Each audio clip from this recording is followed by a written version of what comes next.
છે એક અદ્ભુત છે, જેની સાથે જેને પ્રેમ થઈ જાય ને પછી તોડવો બહુ કઠિન છે. જગતના જીવાત્માને જગતના જીવ સાથે થઈ જાય તોય તૂટતો નથી. તો જેને સાક્ષાત પરિપૂર્ણ ભગવાન ઓળખાણા છે, જેના ભગવાન થકી જેને પોતાનું કલ્યાણ માન્યું છે, એની અંદર પ્રેમ થઈ જાય એ તો કેમ તૂટે? જે આ બધા મંદિરોની અંદર જે આપણા સંભારણા છે ને કે પ્રેમની નિશાની છે. હરિનારાયણ સ્વામી હોય, ભગવત સ્વરૂપ સ્વામી હોય, સંત સ્વામી હોય, આ બધા અખંડ ભગવાનને ધારી રહેલા સંત હતા. અને હું તો કહું છું કે આ જે 4 છોગલાની મૂર્તિ બધા વાતો કરે છે ને, પણ તમારા ગામના વાળાએ તો એક ખાસ નિયમ રાખવા. સતવાર્ષિક પાટોત્સવ ઉજવો છો ને, કેટલાના ઘરે મૂર્તિ હશે? હું ઊંચી આંગળી કરવા ગામના હોય ધાંગધ્રાના, અને આ સભાની અંદર ગામના બેઠા છે કેટલા, એ ઊંચી આંગળી કરો. લો, ઘણા બેઠા છે, ઊંચી આંગળી કરી. તમે વિચાર કરો કે જે મંદિર તમે દેવ દર્શન કરવા જાઓ છો, જે મૂર્તિ એક સંતના સાથે બોલી હોય અને એમ કીધું હોય કે જા પાણી ઉપર સાંટ જે મળદા બેઠા થશે, એ મૂર્તિ તમારા ઘરની અંદર ન હોય તો તમને ધિકાર છે, ધિકાર. ખોટું ન લગાડતા કોઈ. આજે નવી નવી મૂર્તિઓ કેટલી જોવા મળશે. સંત અને શાસ્ત્ર એમ કહે છે કે માળા, મૂર્તિ અને મંત્ર આ કોઈ દિવસ બદલવો નહીં, બદલવો નહીં. ખોડિયામાંથી જીવ ચાલ્યો જાય ને તોય બદલવો નહીં. એક તો માળા આપણે ફેરવતા હોય ને, આપણે ઘણી વખત એમ કહે કે આ પૂજાની ભૂલી ગયા તો લાવો બીજી લઈ લે. એમાં તમને ખબર નહીં પડે.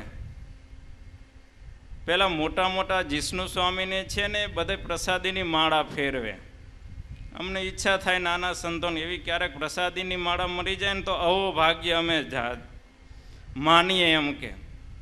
કારણ કે જેના થકી સ્વામિનારાયણ મહામંત્ર રટાણ હોય અદ્ભુત માળા પ્રસાદીની, એ માળા આપણા હાથમાં આવે ને તો ખાલી આપણે માળા ફેરવીએ ને પ્રસાદીની તોય કેટલાય જન્મોના પાપ બળીને ભસ્મ થઈ જાય આપણા.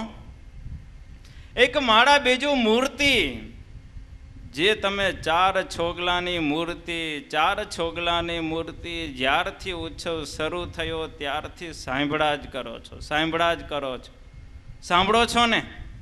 પણ તમારા મનની અંદર એમ થયું કે એ મૂર્તિનો સુંદર પ્રતિમાનો ફોટો પાડીને મારા ઘરની અંદર હું રાખું, એવો સંકલ્પ થયો કોઈ દિવસ?